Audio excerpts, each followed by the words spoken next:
¿Qué tal si empezamos de una vez? Tenemos la parte de expectativa y vamos a comenzar con la primera pregunta relámpago que va a ir tanto para Aidan como para Angan, ¿de acuerdo? A- Angan, el primer mito, el que más me he topado en las redes, ¿los jugadores de Hombre Lobo son furros?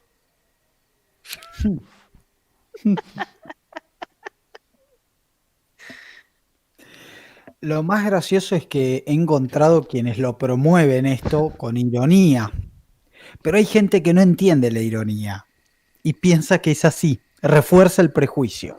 No, no son furros, en el sentido de que bueno, lo sabrá, tienen el derecho, pero no, de ninguna manera. Yo creo que si algo une, algo pueden tener en común los jugadores de Hombre Lobo, la persona que se acerca a la línea, más que una cuestión quizás este, de cierta inclinación o preferencia en lo privado, yo creo que encuentra muy atractiva la idea de una lucha a desventaja, una lucha con desventaja, y esto suena demasiado a la vida. De repente eso puede ser lo que a un jugador de Hombre Lobo le atrae y lo que posiblemente tengan en común los jugadores en general de Hombre Lobo. Ese incentivo a luchar, que no siempre físicamente, ¿no? Sino con voluntad, creo que es por ahí. No, lo sabrá y los hay seguramente, pero yo creo que es eso más lo que puede tener en común el jugador de Hombre Lobo, a diferencia quizá de otras líneas. Ok, Aidan, entonces son o no son, hay o no hay. Eh, Creo que sí los hay, como bien dice Angan. Creo que habrá gente que se sienta atraída y que sea parte de la comunidad. No creo que tenga ningún problema. Cada quien decide lo que hace en su intimidad, lo que quiera hacer. Habrá quienes tengan unas formas de expresar su sexualidad diferente. No me parece que esté mal. Pero como alguna vez comentaba con un compañero, creo que cada juego llama y cada afición, como los vampiros, como los hombres lobo, como las hadas, como los magos, llama a unas partes que a veces podemos no estar conscientes de ellas y a lo mejor no nos identificamos como furros como tales, pero pues a lo mejor algo hay por ahí, ¿no? La idea.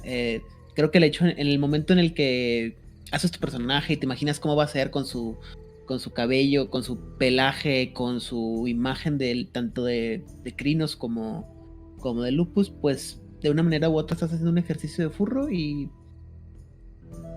pues a lo mejor ahí está. Así como, y también, ¿no? Así como hay gente que le gusta jugar Hombre Lobo, hay gente que no le gusta jugar Hombre Lobo, sino que les gustan los otros cambiaformas. Y pues también a lo mejor será un tema de el tótem animal con el que te identificas, que a lo mejor no lo tienes tan bien identificado y es una forma de expresarlo. No me atrevería a decir que lo somos, pero tampoco me atrevería a decir que no lo somos. Ok, perfecto. Vamos a pasar ya a algo serio. Es una buena pregunta para empezar. Mina, Hombre Lobo el Ujú. Apocalipsis, ¿es un sistema solo de combate? No, para nada. Creo que está mucho ese mito en el que simplemente el lobo va, golpea, desgarra, derrumba, rompe y ya, y luego se va tranquilamente. Y la verdad es que no.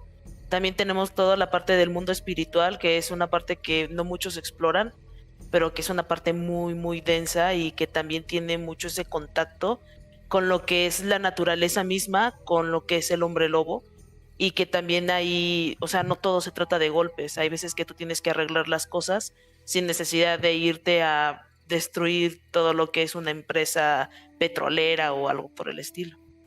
Pero Aidan, son rabia, garras y colmillos. ¿Cómo que no son solo combate?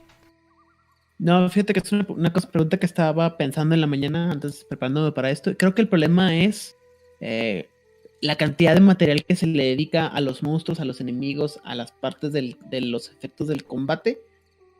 Y eso es una mala percepción y a veces, como lo he comentado sobre otros juegos, es cómo el narrador lo entiende y cómo lo comunica a los jugadores. Es desafortunadamente, pues el material está hecho para eso, ¿no? O sea, hay mucho material sobre monstruos, sobre reinos, sobre regalos, sobre armas, Y eso da la perspectiva, puede dar la perspectiva a los jugadores de que eso es lo más importante o el enfoque principal, pero como bien dice Mina, hay muchos temas, espiritualidad, emoción, relaciones sociales que están ahí en el libro y los que a lo mejor no se les dedica tanto material, pero que también son igual o más importantes.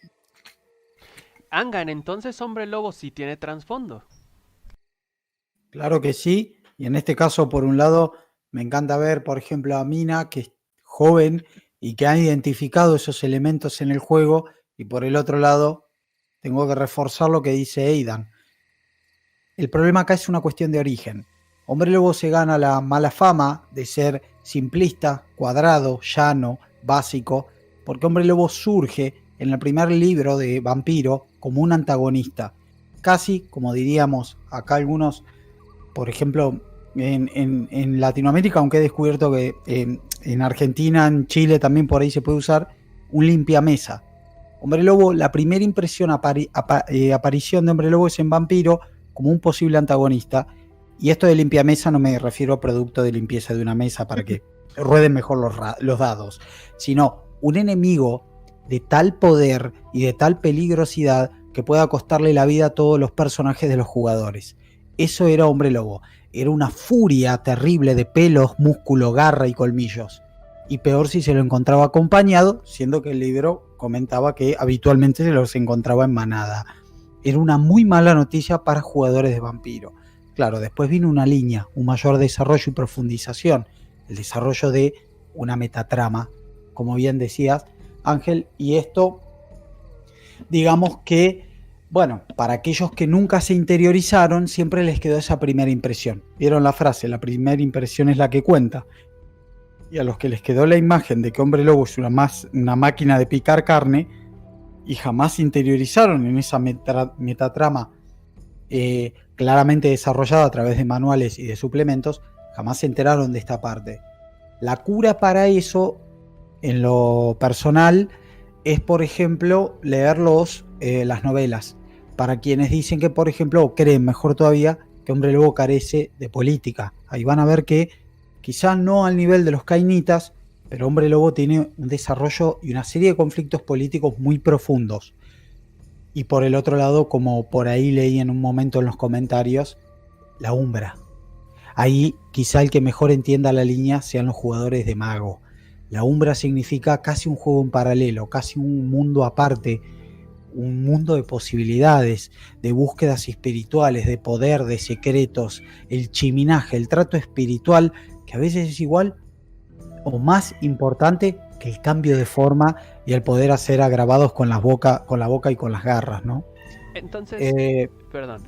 Entonces, Aidan, complementando lo que dice Angan, espíritus, política, relaciones. A ver, a mí me habían dicho que aquí yo solo tiraba 10 dados y nada más, ¿sabes?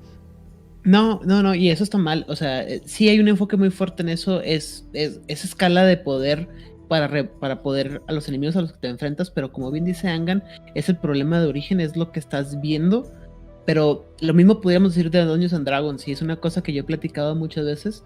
Yo soy muy fanático de las novelas de Salvatore, de R.A. Salvatore, de la leyenda de Tris Do'Urden. Y en las mesas de juego de Dungeons and Dragons yo no veo esas historias, ¿sí? Y existe ese lado más complicado, más emocional, más de rol que de rol de dados. Y eso pasa por, insisto, por cómo lo percibimos, cómo lo vemos, y porque se nos pasa de noche a lo mejor no ver, como bien dice Angan, si no lees las novelas, si no lees los libros de tribu, si no te clavas más allá de las 200 páginas de combate que hay o de poderes que hay, pues esa es la impresión que te va a dar.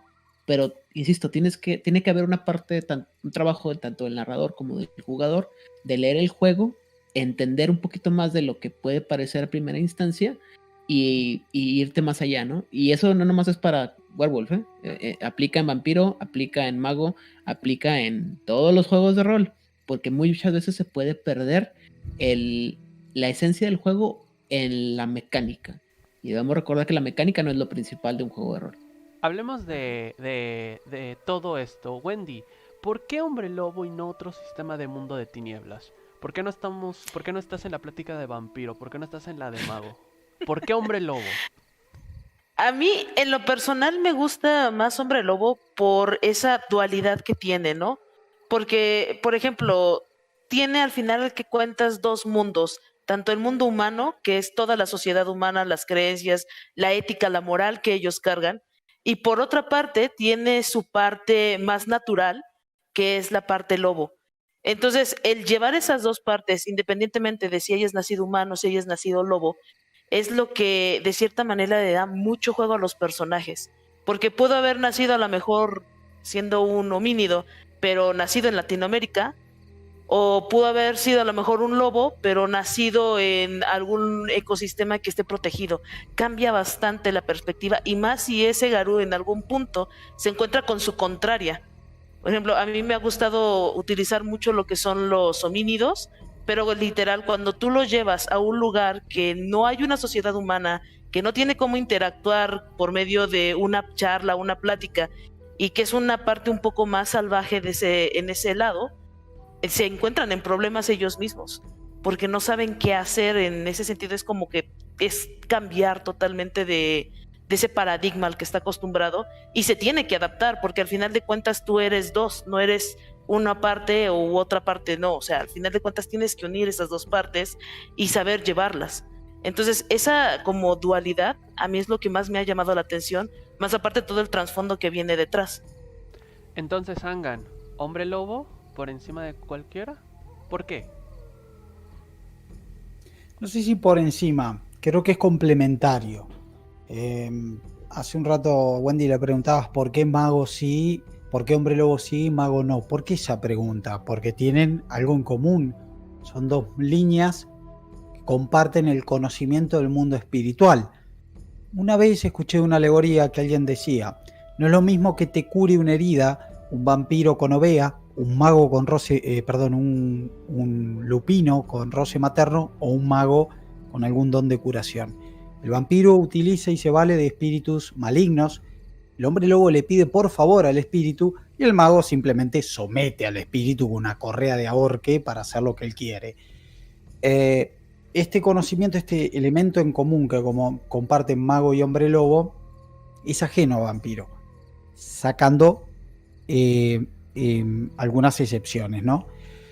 Por eso digo, no es superior, no es más ni menos, es claramente complementario. Hombre lobo y también mago nos vienen a contar de un mundo que es el que no se ve, un mundo que mayormente es ajeno a vampiro, y es un mundo también el que puede explicar mucho de por qué Mundo de Tinieblas es como es, por qué es tan oscuro, por qué es tan siniestro.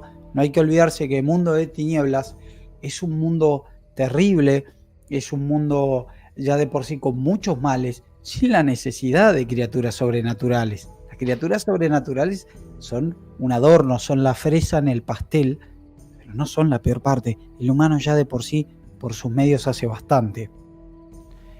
Aidan, entonces, lo que está diciendo Angan, que trabajamos bajo un trasfondo, bajo un mundo de tinieblas, estamos viendo este tipo de situaciones. La pregunta para ti es, yo leyendo Mundo de Tinieblas, yo soy latino, quiero. ¿Solo existe Estados Unidos y en Europa en Mundo de Tinieblas? ¿Cómo va esto? Desafortunadamente creo que en el material publicado sí hay un enfoque muy norteamericano, desde el punto de vista de que los libros te cuentan las historias de los personajes de Nueva York, de Los Ángeles, de algunas ciudades de Europa. América casi no figuramos, pero sí aparecemos ahí en algunos lugares, en algunas posiciones un poco más benévolas que otras. Pero afortunadamente estamos en una situación en la que, como comentamos en otros lados, tenemos la posibilidad de agarrar el material,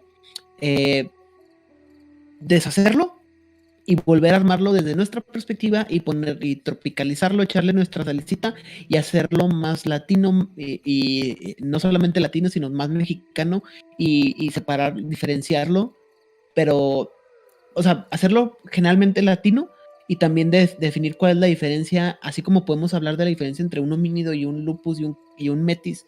¿Cómo pudiera ser la diferencia de no sé, una por decir una tribu, ¿no? La camada de Fenris en Argentina y en México, en Chile, en Brasil. ¿Cómo sería eso diferenciado de los eurocéntricos, por así decirlo, o los norteamericanos? Y afortunadamente hay mucho material ahora en el Storytellers Vault de nuestros compañeros y miembros de la comunidad que están ahí generando material desde el punto de vista latino que está a la par y que si el pueblo, si la casa editora no lo hizo, pues qué mala onda, porque se perdieron no solamente un público, sino un yacimiento de mitologías y de posibilidades de crear, de darle muchísimas más cosas al juego, ¿no? O sea, ¿cómo puede ser que de Europa tengamos 15 tribus y de América tengamos 3? O sea, es mucho más grande América que Europa, pero estoy seguro que, y esa es una de las cosas que espero para quinta edición, vamos a ver que va a haber muchas más tribus de las que no se hablaba por alguna razón, y de que vamos a ver unas relaciones más fuertes con los cambiaformas, que esa fue la justificación, ¿no? Es que no hay lobos en Sudamérica, no, sí hay, güey, discúlpame que te corrija, y así hay lobos también en África y en Asia y en otros lados, y si no hay lobos, así como había tilacinos y como había X y Z cosa, vamos a ver que podemos hacer tribus latinas y vamos a poder ampliar el espectro de lo que se puede jugar y de quién puede jugar. Les recordamos a nuestros espectadores que estamos en la parte de preguntas relámpago. Bastantes de estos temas, sobre todo los más interesantes, los vamos a debatir en unos momentos. Así que tranquilos, no se van a perder gran cosa. Estamos hablando de hay lobos en todo el mundo. Oye, Mina, entonces los lobos son perros. No, ¿qué te pasa? Es lo que yo... Creo que esa es una de las cosas que casi siempre repiten mucho en varios lados, así como que incluso hubo una vez en un streaming de un videojuego que salió que dijo, bueno, esta es la forma perro, y fue así como, perdón, ¿qué? O sea, hay mucha diferencia entre lo que es un animal domesticado, que es básicamente el perro, que por 3 años de evolución incluso ha generado expresiones para que los mismos humanos los podamos entender, y un lobo que está más metido en lo que es un área salvaje, que está más llevado por sus instintos y por el instinto de supervivencia, que es lo principal. Y creo que una vez incluso lo comentaste con los hitos, a ver, trata de acariciar un lobo en estado salvaje, a ver si se deja, digo. O sea, es muy diferente una raza que ya ha sido domesticada a través de tantos años a alguien que todavía mantiene su forma más natural. Angan, yo no quiero jugar un lupus porque yo no quiero ser un perro que me anden rascando y acariciando y sacando la lengua. Bueno, la pregunta me encantó porque sigue un poco esta idea bueno, es un lobo, es un perro. Yo lo escuché hace 15 años atrás en una radio local que hablaban de rol, y cuando preguntaban qué era un hombre lobo en torno a un burlón, decían, bueno, es como ser un perro. Me encantaría que existieran los Garras Rojas y hubieran escuchado ese comentario. Garras Rojas, una tribu exclusivamente de lupus, odian a lo que ellos llaman el mono lampiño, que es el humano. Fácil, la mitad de la tribu teoriza que si se exterminara la humanidad y se la dejara en números mínimos, el mundo andaría mejor. Cada vez hay menos gente que tiene con qué discutirle eso, pero bueno, tema aparte, discusión entre hombres lobos. Y es muy interesante porque esto lo podemos ver, la diferencia, o dónde está la cuestión, lo importante de esto, en los senderos del lobo. Una especie de módulo, exactamente, suplemento, que da tips para entender, porque algunos, como bien hace la pregunta, bueno, un lupus y soy un canino, no. Un lupus es un lobo hasta que tiene su primer cambio. Acto seguido, como pasa en el humano es un humano hasta que tiene su primer cambio. Después de tener su primer cambio, empieza a escuchar sonidos que no escuchaba, a captar olores que no captaba, a entender y percibir el mundo de una manera que no la hacía. Y con el lupus pasa igual. La diferencia es que del lupus al homínido, que en el homínido es más fácil. El homínido es como para vagos, vamos a decir. Igual no hay problema, se pueden elegir homínidos, yo no tengo prejuicios, pero quiero decir, no es tan difícil imaginarse uno asumiendo otra forma de la que uno ya tiene, que es, ¿no? Y cómo percibe el mundo de la humana. Ahora, el lupus es más complicado. ¿Cómo entender la mente de un lobo? Fácil, hay que desterrar todo lo que es cultural, lo que decía Wendy hace un rato, todo lo que es cultural, porque el homínido cuando está en un espacio natural se la ve complicada. Desterrar todo lo que es cultural y abrazar todo lo que es instintivo. Los lupus pueden desarrollar perfectamente la misma inteligencia que un ser humano sin diferencia. Un lupus asume forma de homínido y puede ser, con el esmero debido, un ser humano perfecto. Pero es algo que lo tiene que aprender. Como el homínido tiene que aprender a percibir el mundo natural como un lobo, el lupus tiene que aprender a disfrazar su naturaleza, su instinto. El lupus no tiene cultura, el lupus en lugar de cultura tiene instinto. Un lupus en forma homínida suele tener un aspecto desalineado, desarreglado, primitivo. Eso es lo que hay que entender. El lupus no es un perro, es un ser primitivo. Si asume una forma humana, sigue siendo primitivo. Es así, entender ese concepto de que en lugar de cultura existe el instinto. Y ahí eso nos va a traer otros planteos que obviamente no, yo creo que mayormente van a interesar y que pueden llegar a atraer y atrapar. Bueno, ¿y cómo sería? Es imaginarse a uno mismo sin todo el paradigma cultural, la noción siquiera de usar ropa, de por qué no puedo atacar a alguien que me moleste y morderle la cara. Por ejemplo, nadie debería hacer eso en sociedad humana. El lupus claramente no tiene ese sesgo. Si alguien me molesta, lo muerdo. Y si le arranco un pedazo, mejor, porque le va a quedar un recordatorio que conmigo no se juega. Eso es como la esencia un poco del lupus, digamos. Es una, digamos, una gran proeza, digamos. Es decir, no es fácil, pero por el otro lado puede resultar muy interesante tratar de abordar esa perspectiva del mundo, ¿no? Desde un lugar, desde ojos más primitivos e instintivos. Completamente de acuerdo. Pero, Aidan, estamos hablando muy buenas cosas, estamos atacando algunos, quizás por encima, ¿no? Algunos de los mitos de Hombre Lobo. ¿Qué tiene Vampiro que lo hace más jugado que Hombre Lobo? Y lo pongo como su homónimo, ¿de acuerdo? Pero aquí estoy hablando D&D y demás, pero vamos a hablar de su homólogo, Vampiro. ¿Qué tiene? Creo que hay más, en inglés es allure, es más atracción por esta idea de la elegancia y la decadencia y esta como sexualidad que a lo mejor sensualidad así muy es más hay mucho más producto sobre los vampiros y es mucho más fácil entender ser una persona mala o ser malvado y misterioso que, como dice Angan, ¿no?